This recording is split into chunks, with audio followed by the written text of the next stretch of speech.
Assalamualaikum warahmatullahi wabarakatuh. Teman-teman, di sini saya akan membahas mengenai peluang. Untuk memenuhi salah satu tugas mata kuliah saya, yaitu pembelajaran berbasis ICT. Langsung saja kepada pengertian peluang. Peluang adalah nilai atau angka yang menunjukkan kemungkinan terjadinya suatu kejadian.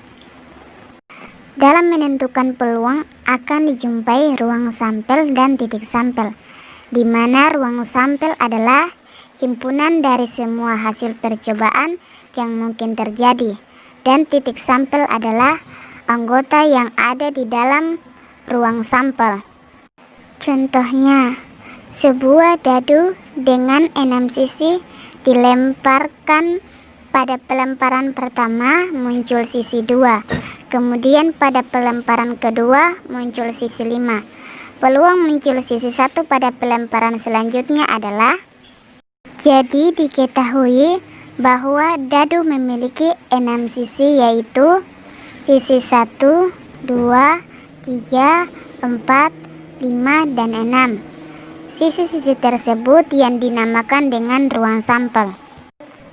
Sedangkan sisi 1, 2, 3, 4, 5, dan 6 masing-masing adalah titik sampel. Jadi, jika ditanyakan peluang muncul sisi 1, maka titik sampelnya adalah 1 dan ruang sampelnya adalah 6, sehingga peluangnya adalah 1/6. Dari manakah 1/6 itu? 1 merupakan titik sampel dan 6 merupakan ruang sampel. Rumus peluang suatu kejadian adalah PA sama dengan NA/NS, di mana PA merupakan peluang kejadian, NA merupakan titik sampel kejadian, dan NS merupakan ruang sampel kejadian. Nah, bagaimana cara menentukan ruang sampel? Dalam menentukan ruang sampel, ada beberapa cara, yaitu 1. Dengan cara mendaftarkan satu persatu. Cara ini merupakan cara yang paling sederhana, di mana kita akan berusaha mencari anggota ruang sampelnya dengan menyebutkan satu persatu. Yang kedua, dengan menggunakan diagram pohon.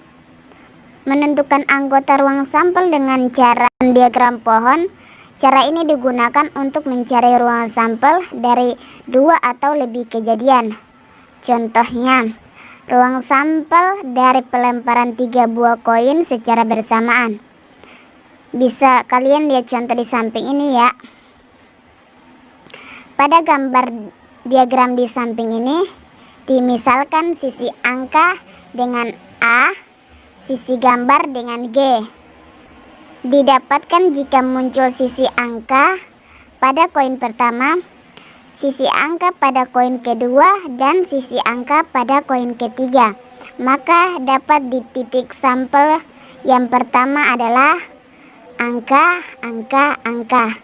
Begitu juga seterusnya, sehingga didapatkan ruang sampel angka, angka, angka, angka, angka gambar, angka, gambar, angka, angka, gambar, gambar, gambar, angka, angka, gambar, angka, gambar, gambar, gambar, angka, dan gambar, gambar, gambar. Yang ketiga, dengan menggunakan tabel. Cara ini dilakukan dengan menggunakan bantuan tabel untuk mencari ruang sampelnya. Cara ini sering digunakan untuk mencari ruang sampel dari kejadian majemuk atau lebih dari 2 kejadian. Contohnya, ruang sampel dari pelemparan 2 koin, bentuk tabelnya adalah seperti contoh di samping ini. Dalam contoh tersebut dimisalkan sisi angka dengan A, sisi gambar dengan G, dengan koin pertama pada sisi vertikal bawah, sedangkan koin Pertama, pada posisi horizontal. Terlihat bahwa jika muncul sisi A pada koin pertama dan muncul juga sisi A pada koin kedua, maka didapatkan titik sampel, angka, dan seterusnya, sehingga didapatkan ruang sampel, angka-angka, angka gambar, gambar angka, gambar-gambar. Nilai peluang suatu kejadian dapat dicari dengan membagi titik sampel dengan ruang sampel, sehingga dapat disimpulkan bahwa peluang suatu kejadian bernilai antara 0 dan 1, atau dapat dinotasikan 0 lebih kecil atau sama dengan peluang kejadian lebih kecil atau sama dengan 1. Kenapa nilai peluang kejadian antara 0 dan 1? Karena apabila nilai peluang kejadian sama dengan 0, maka dapat diartikan bahwa kejadian angka sangat mustahil untuk terjadi, sedangkan jika peluang kejadian sama dengan 1, maka diartikan bahwa kejadian angka pasti akan terjadi.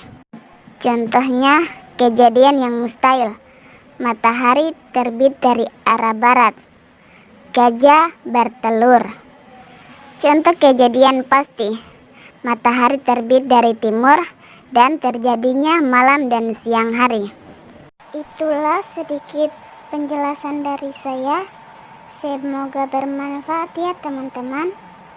Wassalamualaikum warahmatullahi wabarakatuh.